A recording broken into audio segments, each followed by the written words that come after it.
अस्सलाम वालेकुम वीवर्स, मैं शाहिद मसरूर एक मरतबा फिर क्रिकेट के अहवाल के साथ हाजिर हूँ। मेरे साथ तशरीफ़ फरमाए हैं मोहम्मद हनीफ़ ख़ान। और हनीफ़ सवाल करते हैं, बड़े तीखे सवाल करते हैं, बहुत कुछ पूछने की कोशिश करते हैं। मैं बच बचा कर जवाब दे रहा होता हूँ, क्योंकि हम कोशिश करते हैं कि कोई भी कंट्रोवर्सी पैदा नहीं हो, हमारी बात से कम ना हो, या हम किसी कंट्रोवर्सी का शिकार ना हो, मज़बूत बात करें। और अगर कहीं तनकीद कर रहे हैं तो तनकीद भी इसलिए होनी चाहिए कि उससे कहीं ना कहीं कोई इसराह का पहलू निकल आए। गो के हमारी कौन सुनता है, सुनते तो ना आवाम की हैं ना खवास की हैं, कुछ लोग हैं जो अपनी करते हैं, अपने दोस्तों को खिलाते हैं, अपने लोगों को खिलाते हैं। और क्रिकेट टीम का गुज़श्ता कुछ अरसे से बड़ा बुरा हाल है।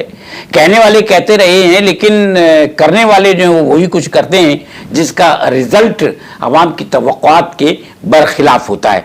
हनीफ मेरे साथ मौजूद हैं, बहुत कुछ सवालात थे इनके पास, बहुत कुछ पूछना चाह रहे थे, और मैं यहाँ पर आपकी खिदमत में हाजिर इसलिए हुआ हूँ कि ये पूछें और मैं बताऊँ। जी जनाब। शायद भाई ये बताइएगा कि इंडिया से जो हार के बाद बोर्ड जाएगा या क्रिकेट टीम?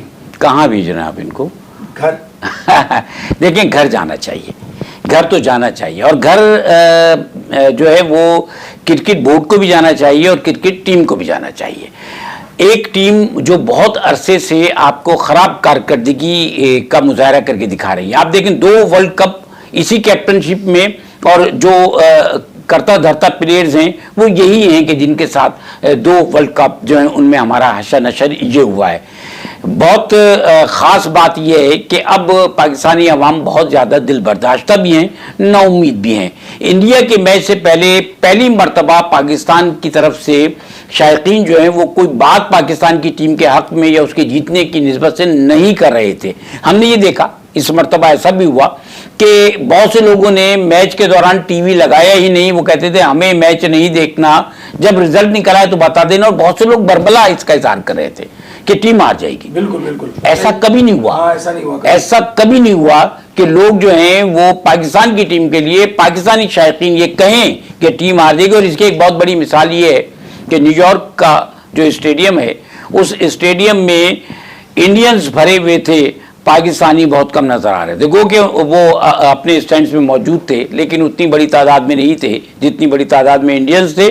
और पाकिस्तानी इस मरतबा टीम से इतने जोश जज्बा भी बढ़ा था शुरू में, जब इंडियन की बात करें। जी हाँ, बहुत जोश जज्बा पाकिस्तानी दौर में पाकिस्तानियों का जो हुआ करता, पाकिस्तानी खुश हुए, थोड़ी देर के लिए खुश हुए, लेकिन उसके बाद जो सूरत हाल हुई वो वही हुई। इतना डिसअपॉइंटमेंट के लोगों ने बहुत कुछ कहा है और बहुत कुछ बुरा कहा है। ऐसे तबसरे हुए हैं कि जिन पर हम कोई बात करना नहीं चाहते या उनको दोहराना नहीं चाहते।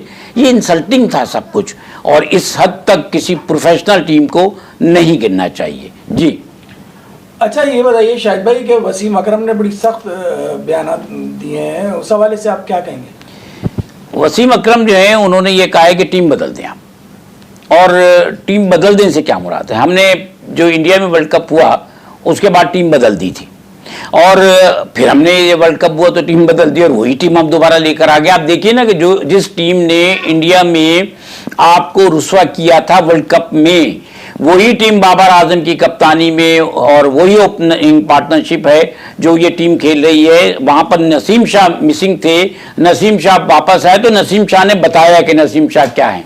उन्होंने जो है वो आते ही दो विकेटें ली, और बड़ी अच्छी 2 विकेटें ली, फिर एक तीसरी विकेट भी ली। आखिर में नसीम शाह जैसा प्लेयर जो वो खेल कर दे रहा था, उसने बताया कि खेलते कैसे हैं। तो बात यह है कि टीम बदल जानी चाहिए, बिलाशुबा बदल जानी चाहिए। टीम में उन प्लेयर्स को नहीं होना चाहिए कि जिन्होंने तसलसल के साथ कई मैच हराए हैं। अगर एक प्लेयर किसी मैच में 2 छक्के मार लेता है तो इसका मतलब ये थोड़ी है कि अब वो जो है वो 25-30 मैचेस खेलेगा, कई सीरीज खेलेगा, हर वर्ल्ड कप खेलेगा, क्योंकि उसने कभी 2 छक्के मार दिए थे। आप ये देखिए कि आपके लिए यूटिलाइजेशन किस प्लेयर की है। शादाब खान जो है वो अगर बॉलिंग में नाकाम होता है तो उसको बैटिंग कराने के लिए ले आते हैं। आपने इंडिया के खिलाफ मैच में शादाब खान से बॉलिंग नहीं कराई, आप शादाब खान को बैटिंग के लिए लेकर आए, वो बैटिंग में भी नाकाम हो गए। शादाब खान ने एक मैच में 40 रन क्या बना दिए, आपने उनको 2 सीरीज और उसके बाद वर्ल्ड कप भी पूरा खिलाया। ये नहीं देखा कि शादाब खान अपनी बॉलिंग में आपको कितना नुकसान पहुंचा रहे हैं।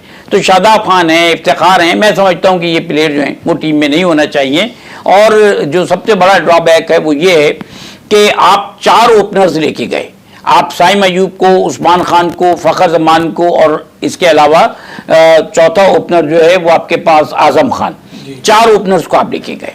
और 4 ओपनर्स को होते हुए आपके पास ओपनिंग जो कर रहे हैं वो 2 मिडिल ऑर्डर बैट्समैन कर रहे हैं, यानी बाबर आजम जो देखा जाए तो बुनियादी तौर पे ओपनर नहीं है, रिजवान मोहम्मद रिजवान जो कि बुनियादी तौर पे ओपनर नहीं है। तो जो मिडिल ऑर्डर बैट्समैन है वो अपने, हम इसको क्रिकेट में खलीफा गिरी कहते हैं, तो 2 खलीफा जो हैं वो कर रहे हैं ओपनिंग, और जो ओपनर्स हैं आप उनको बार बार पोजीशंस तब्दील करके उनको ट्राई करते हैं। रिजल्ट क्या निकलता है? साइम अयूब को आपने ओपनर खिलाया, वो कामयाब नहीं हो सके, आप उनको मिडिल ऑर्डर में ट्राई कर सकते थे अगर वो प्रेशर नहीं ले रहे, उनके पास तजुर्बा नहीं है।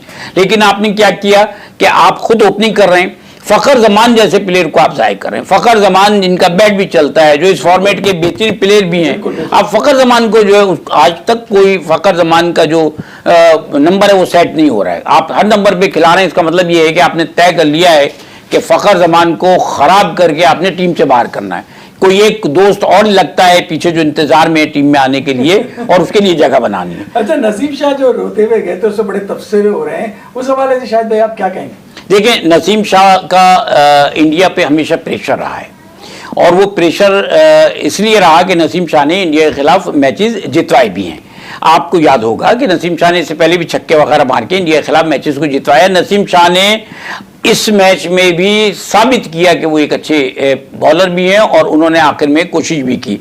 नसीम शाह को अगर आप पहले ले आते, नसीम शाह को आप पहले ले आते, मैं इस बात का इजहार पहले भी कर चुका हूं कि जिस वक्त आपके पास चंद बैट्समैन आउट हो गए, फ़खर जमान आउट हो गए, तो आप शादाब खान और इफ्तिखार से पहले ही नसीम शाह को ट्राई करते। नसीम शाह आपके पास वो खिलाड़ी है कि जो अगर आकर 2 या 3 बड़े शॉट्स खेल लेता तो जो डिफरेंस है वो ख़त्म हो जाता। आप सिर्फ ये कहते हैं कि तुमने 3 चौके या छक्के मार देना है और उसके बाद तुम आउट होकर आ जाओ। तो नसीम शाह के आउट होने से टीम पर इतना फर्क नहीं पड़ना था। आप बाद में शादाब को भेज देते, बाद में इफ्तिखार को भेज देते, और वो जैसे टुक टुक करते रहे वो ऐसे टुक टुक करते रहते, तो आपका मैच निकल सकता था। आप बीच में नसीम शाह को भेज देते।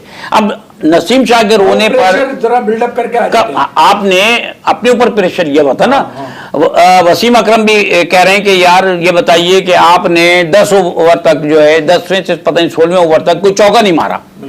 रिजवान क्या कर रहे थे? 8 ओवर तक तो कोई बाउंड्री नहीं लगी है। रिजवान क्या कर रहे थे? रिजवान क्या कर रहे थे? और फिर जब बुमराह को लेकर आए, बुमराह का के 2 ओवर रहते थे, 1 ओवर बीच में लाने का मतलब ये था कि विकेट ले लो जाके। अच्छा, मतलब शायद भाई ऐसा लग रहा था कि इनको ये कहा गया है कि ये भाई T20 नहीं है, ये टेस्ट मैच है, और खेल उसी तरह। असल में बाबर और रिजवान टेस्ट मैच के ही खिलाड़ी हैं। मेरे जाती ख्याल ये है कि जबरदस्ती जो प्लेयर खेलता है ना, उसका नेचुरल गेम नहीं होता। इफ्तिखार जो है, इफ्तिखार इतने प्रेशर में हमने इफ्तिखार को देखा कि इफ्तिखार से शॉट नहीं लग रहा था, और जब उन्होंने शॉट मारने की कोशिश की तो उन्होंने गेंद को ऊपर मार दिया। अब ये प्रेशर होता है, ये प्रेशर होता है। पूरे ओवर में 1 रन, फिर गेंद बल्ले पे नहीं आनी थी, फिर 1 रन। अच्छा, मैं जो वो एक बात कर रहा था कि वसीम अकरम ने भी ये वाली बात की है। वो लेजेंडरी क्रिकेटर हैं, पाकिस्तान के क्रिकेट को समझते हैं, बहुत तजुर्बा है, कोचिंग उन्होंने बहुत की। वसीम अकरम ने ये कहा कि जब बुमराह को लेकर आए तो बुमराह को लेकर ही इसलिए आए थे कि तुमने विकेट लेनी थी, आप सिंगल डबल ले लेते उस वक्त में। वैसे तो आप पूरे जो है वो 8 ओवर तक सिंगल डबल पे चल रहे थे, लेकिन बुमराह के आते ही आपने जो है बल्ला घुमा दिया और बोल्ड हो गए। तो जब एक प्लेयर जो है उसको हम क्या कह रहे हैं, वसीम अकरम ने भी कहा ना कि आप उसको सिखाएंगे थोड़ी। इसका मतलब क्या हुआ कि जब एक प्लेयर को खेलना ही नहीं आता, सिचुएशन के मुताबिक खेलना नहीं आता, उसको पता ही नहीं किस वक्त में क्या किया जाता है, तो आपने टीम में क्यों रखा है? और हमारी सबसे बड़ी बदकिस्मती ये है कि हमारी टीम में जो प्लेयर मौजूद हैं वो सिचुएशन के मुताबिक नहीं खेलते तो हम हार जाते हैं। उन्हें नहीं पता कि एवरेज लेकर कैसे चला जाता है। ऑस्ट्रेलियन से सीखें, ऑस्ट्रेलियन से नहीं सीख सकते तो आप गुज़श्ता जो मैचेस हमारे पाकिस्तान में हुआ करते जावेद मियांदाद से सीखें, इनसे भी नहीं सीख सकते। तो आज के जो बच्चे खेल रहे हैं ना, आपकी डोमेस्टिक खेल रहे हैं, आपका PSL खेलते हैं, आप उनसे सीखें कि वो कैसे एवरेज लेकर चलते हैं। बहरहाल टीम को तब्दील होना चाहिए, बोर्ड को भी तब्दील होना चाहिए। अच्छा शाहिद भाई, अभी जो हमारे व्यूअर्स हैं, शाहिद मसूद ऑफिशियल देख रहे हैं, उनको ये बताइए कि पाकिस्तान के अब वर्ल्ड कप में कितने चांसेस हैं? वही अगर भी है और मगर भी है।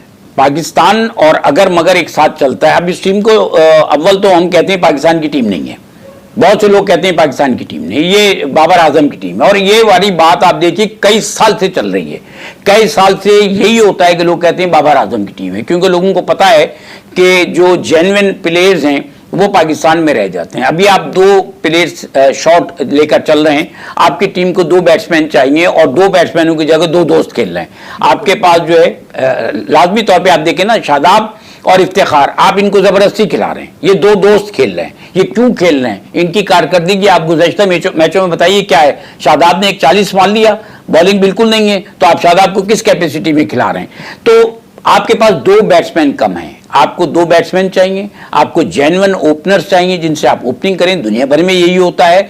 और आप देखिए ना कि ऑस्ट्रेलिया ने स्मिथ को कितनी मुश्किल से ओपनिंग के लिए जो है वो एक्सेप्ट किया, जबकि वो बुनियादी तौर पे जब शुरू में आए तो ओपनर थे, स्पिनिंग प्लेयर थे और ओपनर थे, दोनों काम वो क्या करते, ऑलराउंडर थे। अब उन्होंने बड़ी मुश्किल तो उनको ओपनर के तौर पे खिलाया और वर्ल्ड कप में ड्रॉप कर दिया। 2-3 मैचेस में उनकी कारकर्दगी नहीं हुई। तो हम किस बुनियाद पर इन 2 प्लेयर्स को खिला रहे हैं जो ओपनिंग कर रहे हैं, जो पहले भी नाकाम थे, जो आज भी नाकाम है, जो जब आते हैं ओपनिंग करने के लिए तो पावर प्ले में भी टुक टुक कर रहे होते हैं। 120 के एवरेज पर भी आप टुक टुक कर रहे थे और उस टुक टुक ने रिजल्ट ये निकाला कि आपसे बाउंड्री ही नहीं लगी, आप बाउंड्री लगाना भूल गए। तो बहरहाल ये है कि पाकिस्तान के जो चांसेस हैं वो ये हैं कि अपने ग्रुप में पाकिस्तान जो है वो और आयरलैंड, ये 2 टीमें ऐसी हैं कि जिन्होंने कोई मैच नहीं जीता। इंडिया ने जीता, इंडिया ने 2 मैचेस जीत लिए और इसी तरह यूएसए ने जो है वो 2 मैचेस जीत लिए। और जहाँ तक कनाडा की बात है तो कनाडा भी 1 मैच जीत चुका है। और अब आज बांग्लादेश भी हार चुका है। बांग्लादेश, और देखें ये बात तो मैं पहले भी कह चुका था, हमारी वीडियो ज़रा लंबी हो जाती है, हम ये डिस्कशन कर रहे होते हैं तो, कि बांग्लादेश और श्रीलंका को आप काउंट ना कीजिए। हमने वर्ल्ड कप शुरू होने से पहले एक बात कही थी कि अगर आप देखेंगे यहाँ से ये एशिया से गई हुई तो 3 टीमों को काउंट कीजिएगा, इंडिया, पाकिस्तान और अफगानिस्तान। अफगानिस्तान इस वक्त 2 मैच जीत चुका है, बिल्कुल अफगानिस्तान इस वक्त 2 मैच जीत चुका है। और इंडिया जो है, इंडिया भारत अपने ग्रुप में इस वक्त टॉप पे, बल्कि अगर देखा जाए तो यूएसए जो है वो इस वक्त बड़ी अच्छी, बहुत अच्छी पोजीशन में है। तो पाकिस्तान को अगर अगले 2 मैच जीत जाता है और यूएसए दोनों मैच हार जाता है, वही अगर होता है तो फिर मगर होगा अगर पाकिस्तान जीत जाता है। देखिए पाकिस्तान का एवरेज दोनों मैचेस में अच्छा रहा है, एवरेज अच्छा है पाकिस्तान का। एक में 6 रन से आ रहे हैं और एक में जो है वो देखा जाए तो सुपर ओवर में गए थे। तो पाकिस्तान अपने अगर दोनों मैच जीत जाता है और यूएसए दोनों मैच हार जाता है तो ऐसी सूरत में पाकिस्तान के चांसेस हैं, वरना हम एयरपोर्ट पे टीम को वेलकम कहने जाएंगे। दुआ भी कर सकते हैं हम सब मिलकर कि दुआ। लेकिन बेहतर दुआ ये है, मैं आप सबको मशवरा दूंगा, बेहतर दुआ ये है कि आप ये दुआ कीजिए कि पाकिस्तान की क्रिकेट टीम में वो खिलाड़ी मुंतखब हों कि जिनका हक है, और वो खिलाड़ी मुंतखब हों कि जो पाकिस्तान के नाम के लिए और पाकिस्तान की इज़्ज़त के लिए खेलें, आवाम को खुश करें, आवाम को दुखी ना करें। और मैं इसके साथ ही, क्योंकि हमारा ये जो व्लॉग है ये ज़रा ज़्यादा तवील हो जाता है, मैं आपका शुक्रिया अदा करूंगा, आपका शुक्रिया अदा करूंगा। चैनल है उसको सब्सक्राइब करना है शाहिद मसरूर ऑफिशियल को, और उसके साथ साथ बेल आइकॉन जो उसको भी दबा दीजिए। बिल्कुल लाजमी दबाइएगा, क्योंकि यहाँ पर इस चैनल पर आने से आपको बहुत ज़रूरी नहीं है कि क्रिकेट के हवाले से और हालात हाजरा के ऊपर भी शाहिद भाई बड़े तज़किये पेश करते हैं, तो लाजमी ज़रूर देखिएगा, चैनल को सब्सक्राइब ज़रूर लाजमी कीजिएगा। अल्लाह हाफिज़। अल्लाह हाफिज़।